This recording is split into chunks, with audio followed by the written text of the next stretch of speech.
ಬ್ಯಾಂಕ್ಗಳಲ್ಲಿ ದೀರ್ಘಕಾಲದಿಂದ ನಿಷ್ಕ್ರಿಯಗೊಂಡ ಖಾತೆಗಳಲ್ಲಿನ ಹಣವನ್ನು ವಾರಸುದಾರರಿಗೆ ಹಸ್ತಾಂತರಿಸುವ ನಿಮ್ಮ ಹಣ ನಿಮ್ಮ ಹಕ್ಕು ಶಿಬಿರವನ್ನು ಕೋಲಾರ ಜಿಲ್ಲಾ ಪಂಚಾಯತ್ ಸಭಾಂಗಣದಲ್ಲಿ ನಿನ್ನೆ ಆಯೋಜಿಸಲಾಗಿತ್ತು. ಕಾರ್ಯಕ್ರಮದಲ್ಲಿ ಭಾರತೀಯ ರಿಸರ್ವ್ ಬ್ಯಾಂಕಿನ ಪ್ರಬಂಧಕ ಮುನಿರಾಜ್ ಬ್ರಹ್ಮ, ಜಿಲ್ಲಾ ಮಾರ್ಗದರ್ಶಿ ಬ್ಯಾಂಕಿನ ವ್ಯವಸ್ಥಾಪಕ ಮಹಾದೇವ್ ಜೋಶಿ, ಜಿಲ್ಲಾ ಪಂಚಾಯತ್ ಮುಖ್ಯ ಲೆಕ್ಕಾಧಿಕಾರಿ ರಘುನಾಥ ರೆಡ್ಡಿ ಮತ್ತಿತರರು ಉಪಸ್ಥಿತರಿದ್ದರು.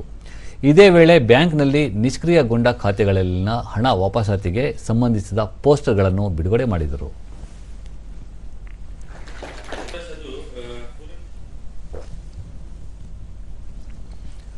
ಬಳಿಕ ಮುನಿರಾಜ್ ಬ್ರಹ್ಮ, ಕಳೆದ 10 ವರ್ಷಗಳಿಂದ ಬ್ಯಾಂಕ್ನಲ್ಲಿರುವ ನಿಷ್ಕ್ರಿಯ ಖಾತೆಗಳಲ್ಲಿ ಉಳಿದಿರುವ ಹಣವನ್ನು ವಾರಸುದಾರರಿಗೆ ತಲುಪಿಸುವ ಕಾರ್ಯ ಮಾಡಲಾಗುತ್ತಿದೆ ಎಂದರು.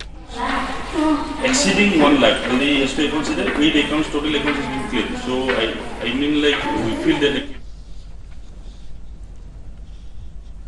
ಗ್ರಾಹಕ ಮುಜಾರುದ್ದೀನ್, ನಿಷ್ಕ್ರಿಯಗೊಂಡಿರುವ ಬ್ಯಾಂಕ್ ಖಾತೆಯನ್ನು ಯಾವ ರೀತಿ ಪುನಃ ಚಲಾವಣೆ ಮಾಡಬೇಕೆಂಬ ಮಾಹಿತಿಯನ್ನು ಅಧಿಕಾರಿಗಳು ನೀಡಿದ್ದಾರೆ ಎಂದರು.